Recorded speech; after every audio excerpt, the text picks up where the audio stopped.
I was just talking about the asparagus patch that I have right there and the 2-year-old one right there, and how they compare to each other, being a 4-year-old patch, well, plants that are 4 years old, a 3-year-old patch, and a 2-year-old patch from seeds, little asparagus seedlings, which took a long time to germinate and grow.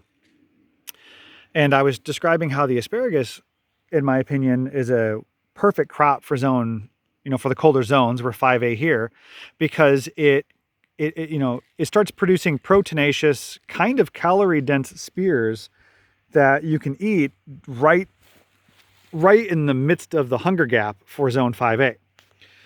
Something else I wanted to talk about now that I was thinking about it is you can see some brassicas here that I have growing, some cabbages and some kales. These have been out here in the garden for over a month now, and they're looking pretty good.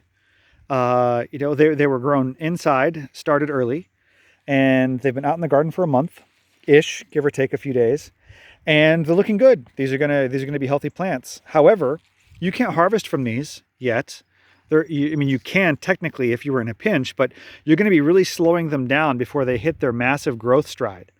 And it's just the end of May now, and these were planted about as early as you would want to in zone 5A.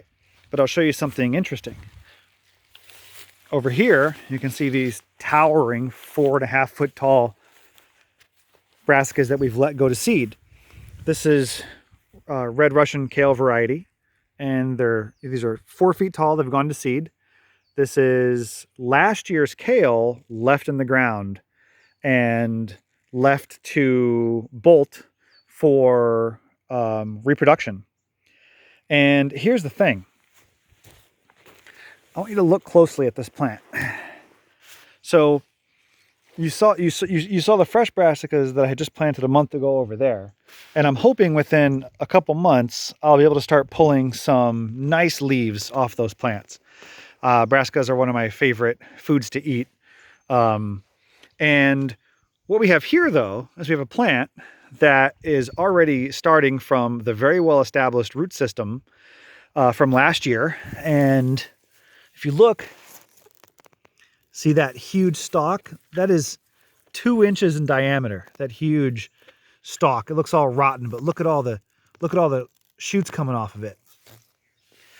That huge root base with roots that are probably running all the way out underneath me, a couple feet away from the plant. It's such a hell of a head start that I'm starting to think that allowing your brassicas to stay in the ground, or at least a proportion, we left about 1/3 of our brassicas. You can see, the different varieties and different patches here in last year's brassica row. Leaving them in the ground is perhaps a good food resilient strategy. For example, what do I eat off of brassicas? I want the leaves. Well, what do I have here? I have thousands of perfectly sized, incredibly tender, I would almost call them sweet now as compared to how they are, from first year earlier in the season. And this plant has hundreds of these leaves on them. And perhaps there's a bit of a strategy here about letting your brassicas go to seed, or some of them, because this plant had leaves over a month ago and they were edible and you were ready to go. And you could even begin eating the smallest, freshest leaves if you were in any kind of food scarcity situation, all the way back into March. And that is, I think an incredible thing. So I think there may actually be some kind of a strategy here to bolting, letting your brassicas bolt, and then picking really hard on them to fill that almost impossible niche of getting garden greens during the full hunger gap in zone 5A.